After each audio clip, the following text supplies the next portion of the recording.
யார் இந்த ஆட்டோட ஓனரு?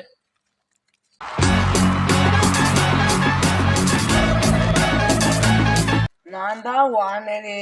ஆடு இல்லையா? இத பார்த்தா உனக்கு என்ன மாடு மாதிரியா தெரியுது? இல்ல வெள்ளாடு. வெள்ளாடு இல்ல, கருப்பாடு மட்டும்தான் இருக்கு. வெள்ளாட கேட்காதீங்க. மடசாம்பிராணி நார்மலா சொல்லுங்க. என்கிட்ட பாத்தீங்கன்னா ஒரு ஆட்டுக்குட்டி பிடிச்சு வந்திருக்கேன். கருப்பாடுதான். கருப்பாடு குட்டி ஆடுதான். ஏன் பையில போட்டு எடுத்துட்டீங்க ஆட்டுக்குட்டிய?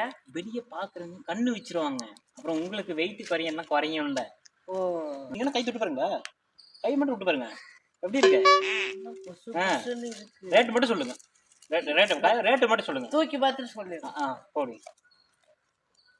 சின்னடா வேற இருக்குது. சின்ன குட்டி எடுத்தாங்க. ரேட் மட்டும் சொல்லுங்க. 500 ரூபாய்க்கு எடுத்துக்கலாம். சரி கொடுங்க. ஜிபே பண்ணிவிட்டோம். ஜிபே பாத்துங்க, உங்களுக்கு தான் லாபம். ஆமா,